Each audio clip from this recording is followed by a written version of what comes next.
cet épisode, je t'emmène découvrir un ouvrage exceptionnel, l'ouvrage A19, le Hakenberg, un des plus beaux ouvrages de la ligne Maginot.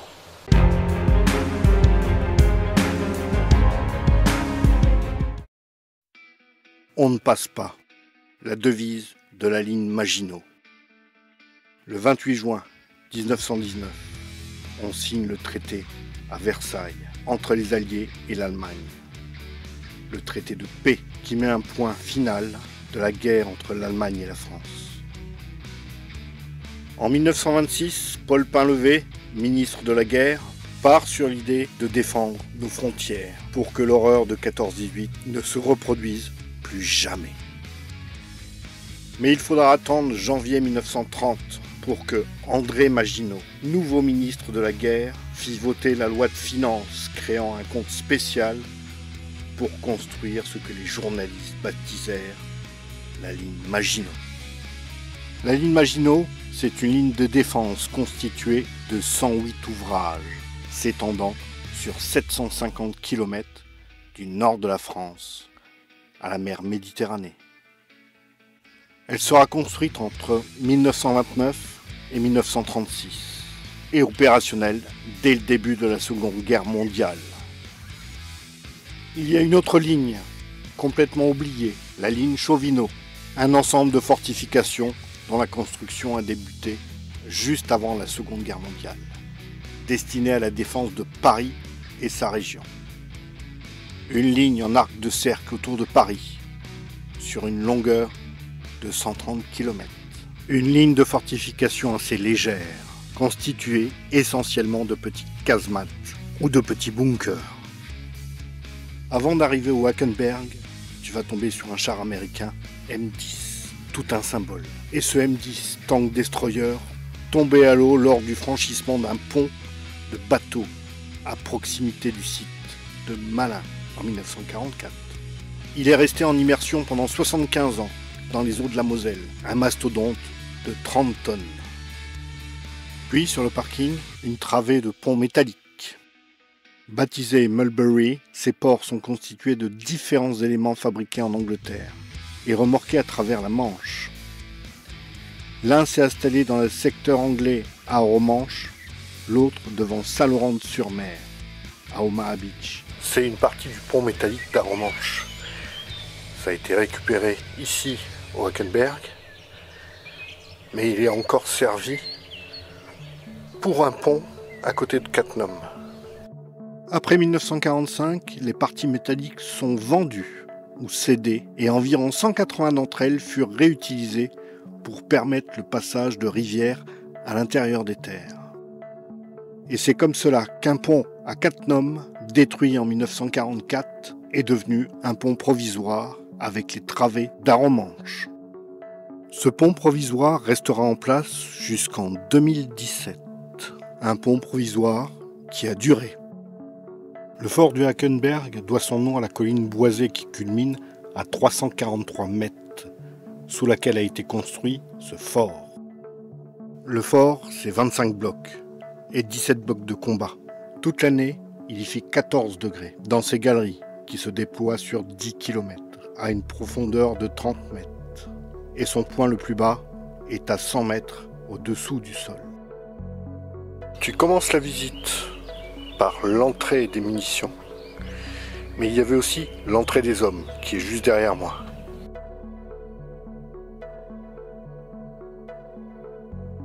Dedans, c'est un équipage, comme sur un bateau.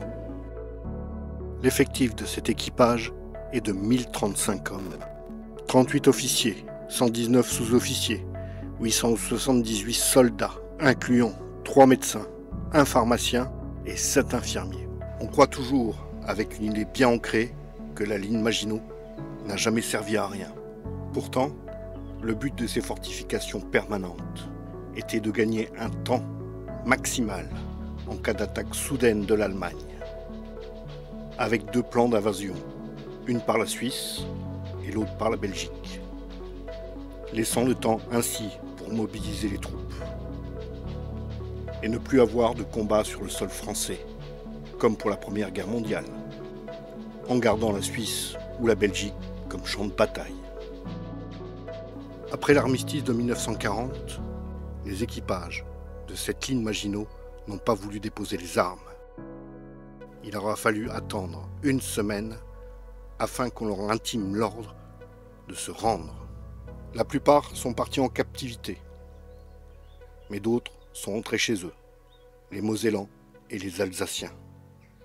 Mais pas pour longtemps, car ils vont vite être enrôlés dans l'armée allemande. Après la gare, le magasin à munitions. Il pouvait contenir 35 000 projectiles d'artillerie, en plus des munitions de l'infanterie, en dotation dans le fort. Après la retraite des Allemands, en 1944, ils vont faire exploser une alvéole pour couvrir leur retraite. On y voit encore les traces de l'explosion. À travers les longs couloirs, on découvre le bloc Vie, avec ses cuisines modernes, en inox, électriques. Il y a un mess pour les officiers, mais les sous-officiers et les soldats mangent dans le couloir, près de leur poste. Pour être autonome, il y a une usine de production d'électricité, avec 4 gros moteurs diesel. Si tu veux les voir tourner, il faudra venir visiter le Wackenberg le premier dimanche de chaque mois. C'est une véritable petite ville. Et forcément, on y retrouve une chapelle. Dans les dortoirs a été aménagé un musée. De nombreux matériels, des uniformes,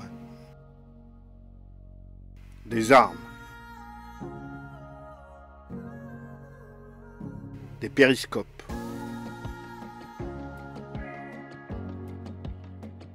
des scènes,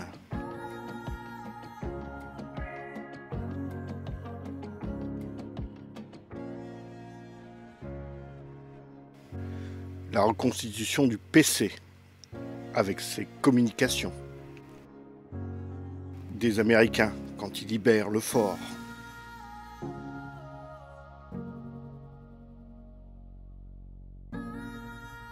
une multitude d'objets que l'on ne voit pas ailleurs.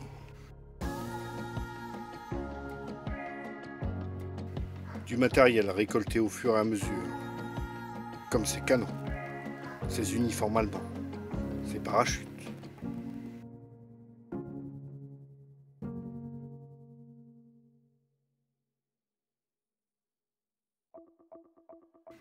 Puis il est l'heure. Il est l'heure de se rendre dans les blocs de combat. Avec le train. Ce train et ses wagonnets qui est au départ pour les munitions. Ce train et ses wagonnets qu'on utilisait aussi pour emmener la nourriture sur les blocs de combat. Cette sensation de se retrouver dans les années 40. Soldat, dans la ligne Maginot, prenant son poste, attendant des combats qui ne viendront jamais pour défendre la France. Avec ces tourelles escamotables qui sont toujours en état de marche, qui pouvaient tirer jusqu'à 10 coups minutes. Imagine le bruit infernal qu'il devait y avoir dans ces blocs de combat. Ne dit-on pas sourd comme un artilleur?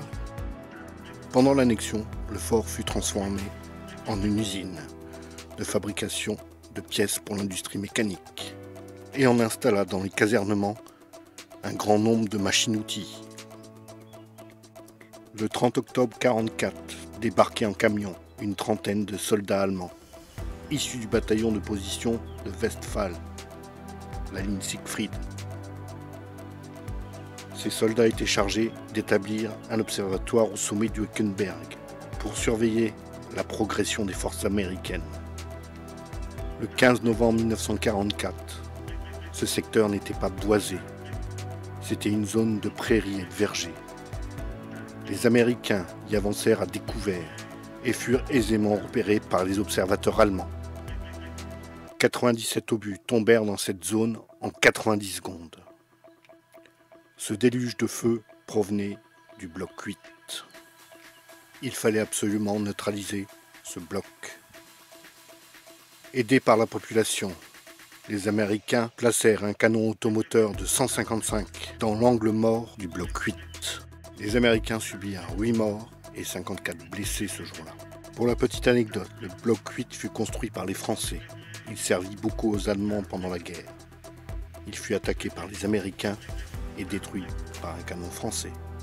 La boucle était bouclée. Fin 1970, le capitaine Trudman fut chargé de fermer pour toujours les lourdes portes du fort. Et l'ouvrage reçut ses premières visites au printemps 1976.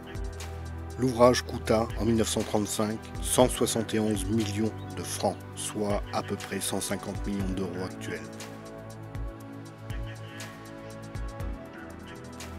Il ne reste rien de la petite chapelle qu'il y avait sur la colline du Hakenberg.